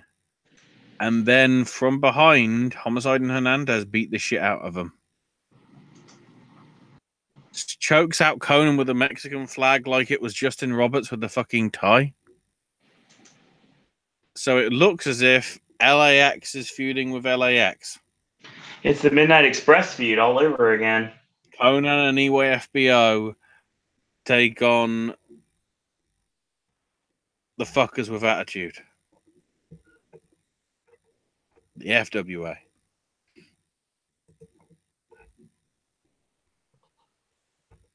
Let's see.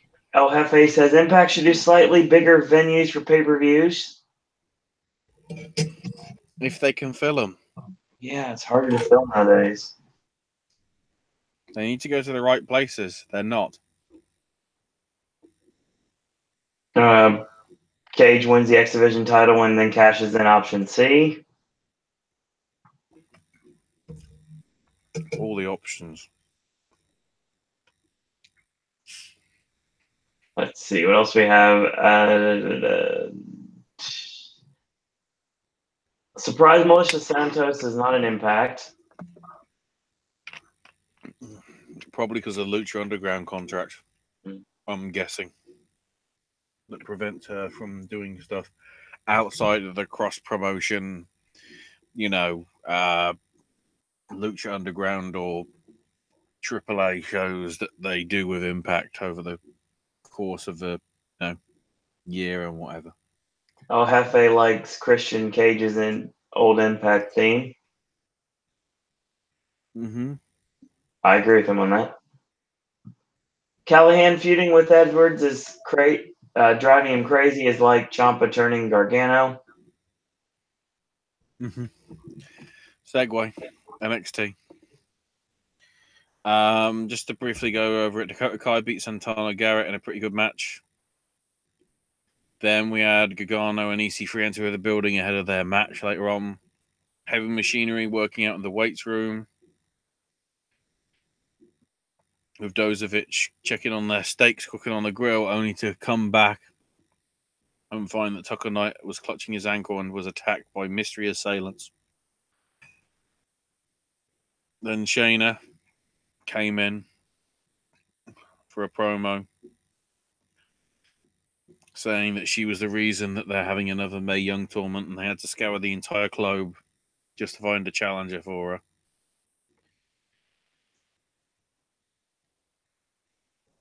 Then Kathy Kelly interviewed Danny Burch about the Oney Lorcan injury, but Undisputed Era interrupted and tried to shoo Burch as well, cutting a promo on him. And Burch responded by mocking Kyle and Strong for losing the tag titles in the UK. And Cole was like, well, you guys are getting cocky. And Burch challenged Cole to a title match for the North American title. And Cole was just like, nah, you're stupid. But I'll accept your challenge. I guess that's happening as well.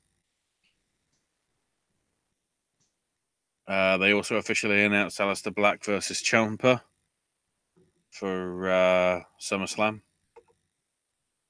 Oh, sorry, no. The Ciampa Black match is 3 weeks' time. So that'll be just before SummerSlam. The Mighty beat Otis Dovovich in a handicap match.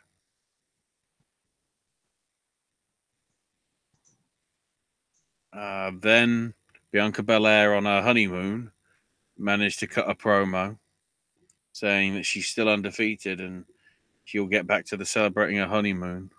But while she's on her trip, she might give the rest of the roster time to catch up. Then in a random media scrum, Kyrie was asked about Vanessa Bourne's comments from the previous episode and said that Vanessa should focus on fighting, and Kyrie wanted a match and will make Bourne walk the plank, and then I will take the treasure, the NXT Women's Championship. Look, I get it. You're trying to make a Japanese person sound like a stupid thing because Vince hates foreigners.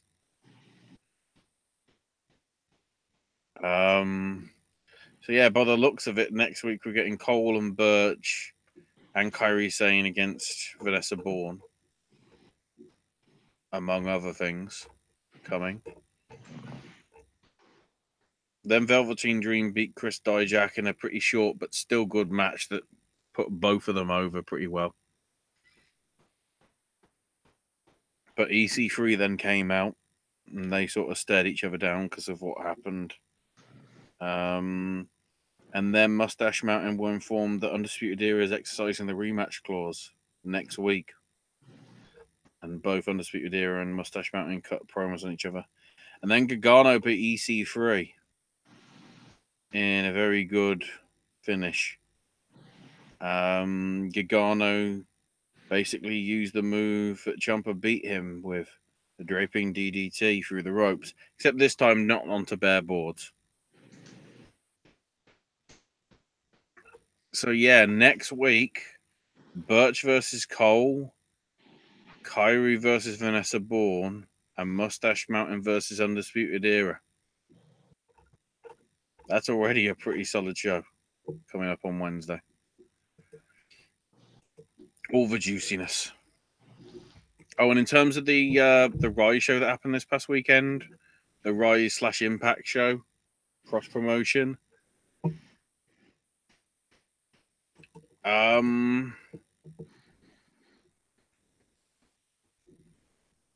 The big thing, Delilah Doom had to vacate her title, the Phoenix of Rise title, because she suffered an ankle avulsion fracture injury at the hands of the Paradise Lost stable at the Rise 8 show that happened a few weeks back, I think.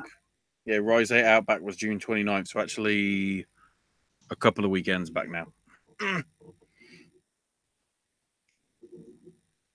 So then it was supposed to be, instead, Mercedes Martinez and Shotzi Blackheart to crown the new champion in a 30-minute Iron Woman match. But Shotzi Blackheart severely injured herself on Friday night. Pretty badly. I'm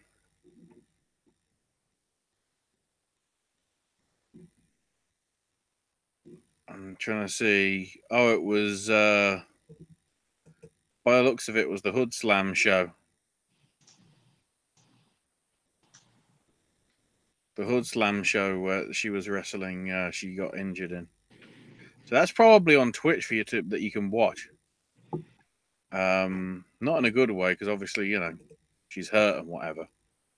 So that all sort of got screwed up. So the main card, Deonna Purrazzo beat Ali in a dark match.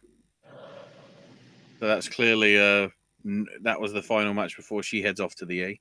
Tessa Blanchard beat Chris Wolf. The Twisted Sisters of Thunder Rosa and Holiday beat Raylan and Karen Q.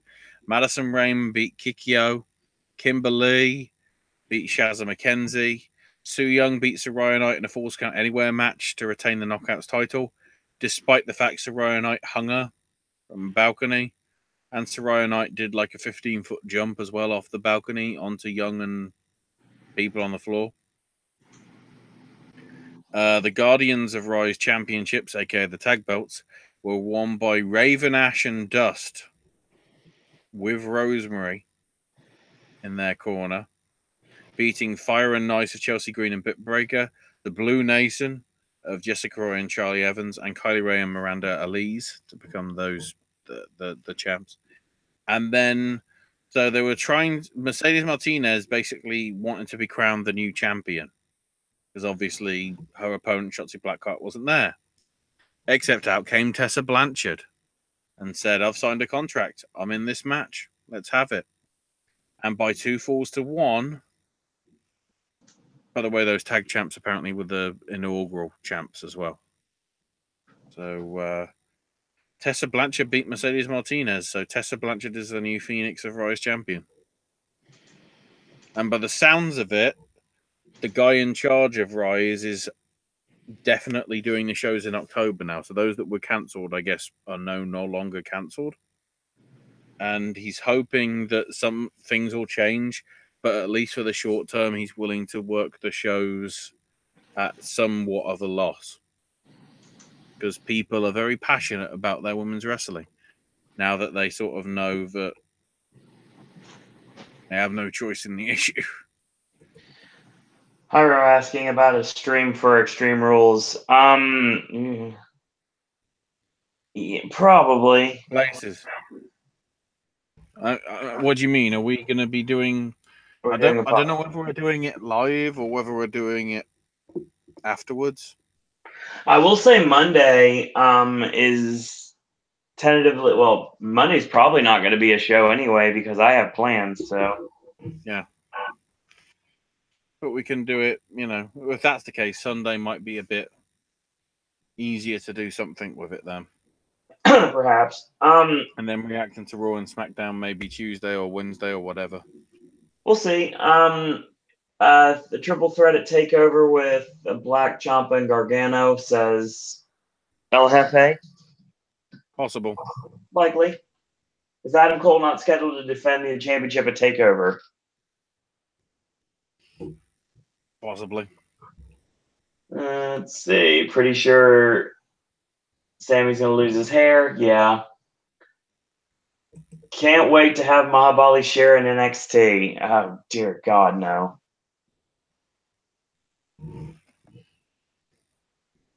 Bring back the Wednesday show. Oh God, Wednesday's so tough.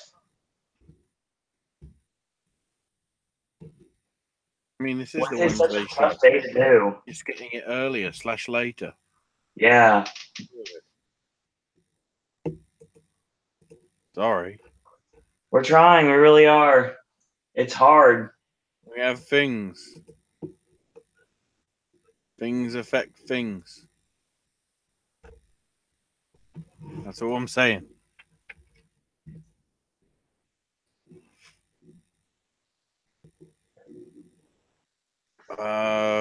Just having a quick look through. from results from this weekend, at least the UK. Rev Pro had their Rev Pro, what do they call it? Live at the Cockpit 30. No titles changed hands, but we did have some Volta in action, beating Josh Bodom.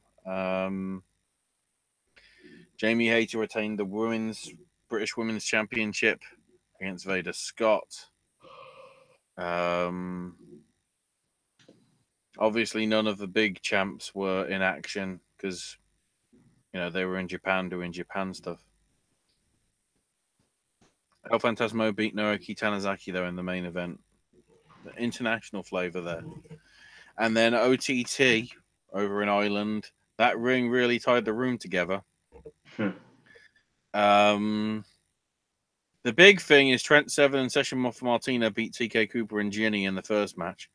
It's worth noting that that's important because there's already Trent Seven doing some crazy dancing and dabbing, which has probably already been gift on the British Strong Style gifts page on Twitter.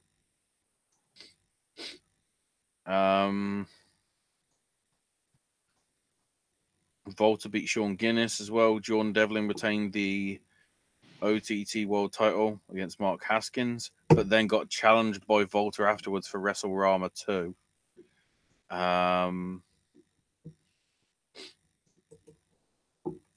Let me just double check. WrestleRama 2 is August 18th. And then the Contender Show is August 19th, the day after. So there's nothing from them for at least the next few weeks. Having a quick look through the other stuff. Just double check on Freelance Wrestling to see when their next show is, in case it is this weekend. We have a request in chat. Oh, They want an MMA show. No. I honestly do not follow that much. I just try and absorb as much through like Ariel Helwani show on YouTube, the MMA fighting stuff on YouTube. And basically when Dave talks about it, I'm not that much in the know. I'm sort of using sort of like my boxing experience to sort of get a gist of the way it goes in the UFC, because it's similar in the sort of sense that the UFC stuff is like real fighting compared to the choreographed fighting that you get from WWE. That's why I probably compare it more to boxing. But Dave covers boxing and probably is more knowledgeable on it as well. So it's sort of like it's just getting it through osmosis and sort of being able to see stuff. To be honest, I'm more interested in the minute that the fact it's coming home, lads. Coming home, everybody. Football's coming home. I don't mean that shitty thing that's shaped like an egg. I mean a proper, like, football that's round. That soccer shit here. Am I going heel on the international audience, or are they going to agree? I don't know.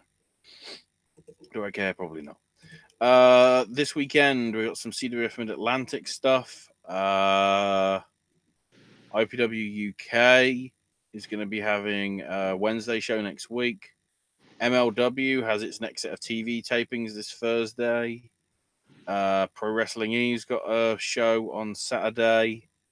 Shikara's got they're live at First Energy Stadium, the baseball thing, along with the Clan Wars, the cross promotional thing with Beyond Wrestling. That's happening. Progress, as we mentioned, have got the show in Birmingham. CZW has, I think it's New Heights. Just double check. If I can bring it up. CCWWrestling.com is taking forever to load. Oh no, it's the Smash Wrestling crossover events.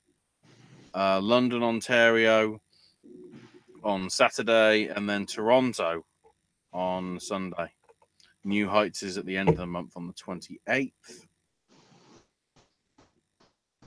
Defy Wrestling has got a show this Friday.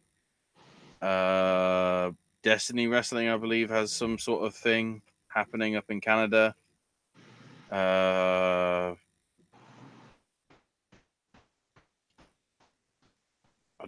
don't think. Oh, and I think it's Tuesday. I think it's Tuesday and Wednesday, or is it Monday and Tuesday? But the Defiant Wrestling guys are having their Ringmaster tournament over Monday and Tuesday next week. I don't know whether that's tapings or whether that's going to be broadcast live. I'm not sure. I think that's all the major stuff. There's the Beyond Wrestling stuff, which is the crossover stuff. There is some Preston City Wrestling stuff by the looks of it. Maybe. Oh, no, that's August. Misreading. It's late. PWX has got a show this weekend. Northeast Wrestling has got something. I'm not sure whether that's a Wrestling with the Star show or not. Is it hang on, I need to check. Is that an Evolve weekend this week? If that's the case, it's going to be crazy. A lot of stuff to cover next week then. No, it's FIP and IPW doing shows Friday and Saturday. Evolve isn't till the first week in August. And all that. That looks to be all, at least for now. Okay. Oh, and of course, I guess the thing... Well, at the minute, House of Hardcore is having a 5-day tour of Australia. But I haven't heard anything from that yet. And now I need to double check. I'm not sure whether that's happening this weekend.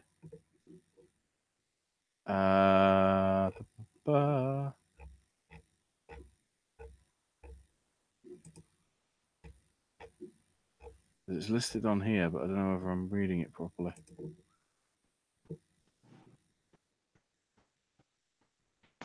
Let's see. This weekend is PWG's Tremendous 5 at the the Globe Theatre?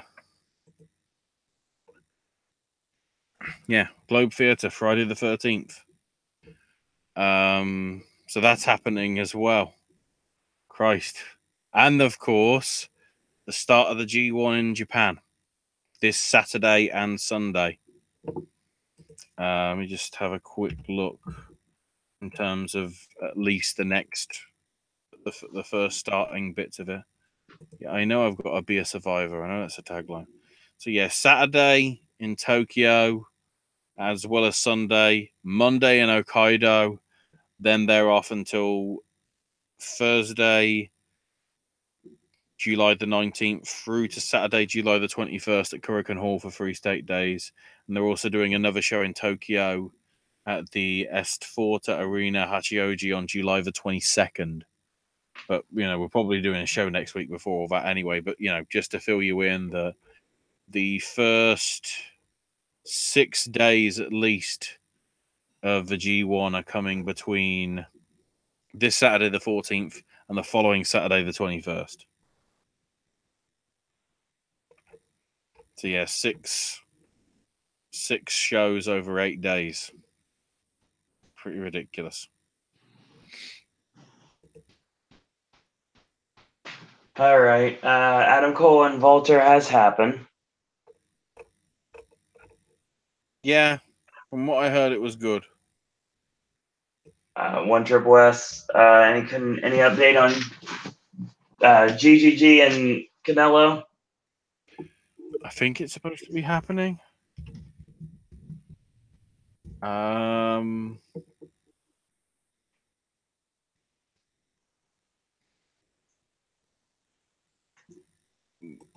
don't. Well, actually, by the looks of it, there's a lot of interesting media stuff from the boxing press that I'm seeing. Triple G believing Alvarez's avoidance of the media shows a lack of courage. And I see this thing that Matt Riosian, who I'm not sure that is, slams Canelo, saying that he ran from Triple G and took steroids. Wow, he's being very upfront about it. Wow. Oh, I see. It's because that Matrician was the guy that stepped in on 3 weeks' notice and got buried in sort of 2 rounds and whatever, despite the fact that he hadn't fought in 2 years before that.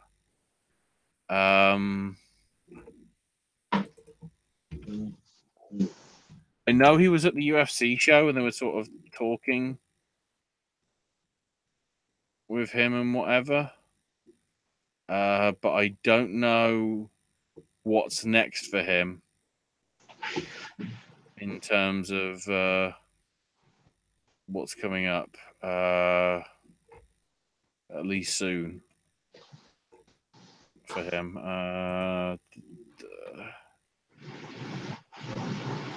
Oh, hang on. Just double checking on this. Was that the last fight that they had?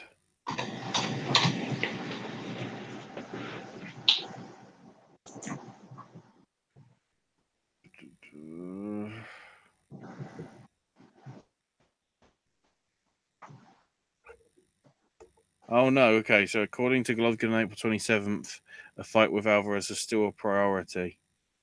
Golovkin got stripped of his IBF fight because he wasn't with the rules or something. Terms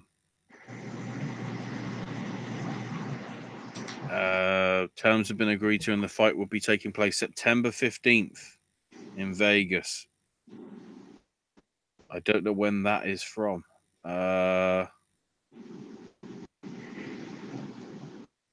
From this week, so it's pretty recent-ish then, by the looks of it. Okay. Alvarez started training for the bout June 14th and stated his intention to apply for his boxing license on August 18th.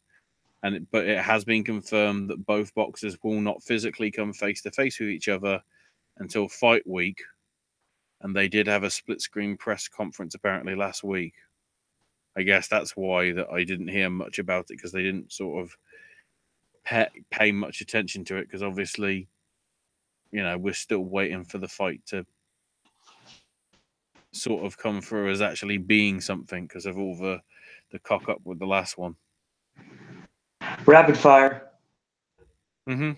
Hyro says not a fan of Floyd versus Connor. Would be more interested if Floyd fought CM Punk. Hey, yeah. If it draws enough money, I guess it'd happen. Recommendation for an MMA or wrestling podcast? If you've got money to subscribe, Dave. Yep. If you haven't, the Ariel Helwani stuff that he now does with ESPN, I'd follow that on YouTube.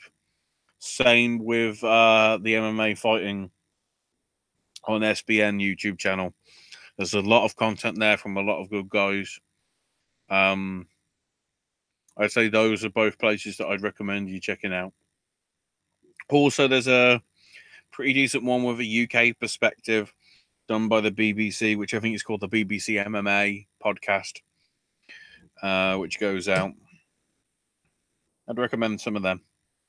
Wrestling, I definitely would go with What Happened When and Something to Wrestle. And to some extent, 83 Weeks. Yeah. Conrad's doing some very good stuff. Totally. It's fine with Wednesday show. There's probably been more shows than Brock appearing. Yeah, guaranteed that. Yeah. We fucking show up. Yeah, even during horror nights, I still show up more than Lesnar does.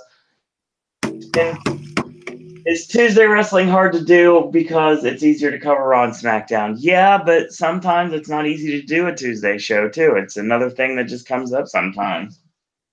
Owen has a fluid schedule because of his work stuff. Yeah, work and running. It isn't like a set date and whatever. Kind of, I do, but I mean, it's also Johnny Saint just sent out his first tweet on Twitter. Holy shit! And the last word gets to be from Hyro. Man, this was better than 3 Raw Man. That's been a night. Yeah, it has. So I literally have to get up for work in 5 hours. So Lando Calrissian's back. Apparently. So that's your show. Once again, thanks everyone for joining us tonight. Ashley, where can we find you on social media? I'm on Twitter at Ash's My Name UK. Snack Stash, Gaming with Ash, all coming back soon. Sip and Snack coming back soon. AJ content coming up next weekend. More AJ's movie reviews, and we're continuing our, I guess you would say, official Broadway verses we're doing for the month of July. So, yeah. And some more content coming in the near future, probably going back to Toy Story Land again, hopefully. So, yeah, that's going to be your show tonight. Follow me on Twitter at Sir Disney. Follow the network at Popcast Network. Check out our Facebook fan page of Popcast Network. And as always, in a world where there are a billion wrestling podcasts, we're very pleased that once more tonight you have chosen a Popcast. I thank everyone for watching. Thanks, everyone, for listening. And, oh, yeah, Howling Horror Nights fans, stay tuned because, another kind of elite are coming back in about a month or so. So stay tuned for that. Until tomorrow, boys and girls, that's all we got to say about that. It's coming home. The elite's coming home. It's not just a football. Oh.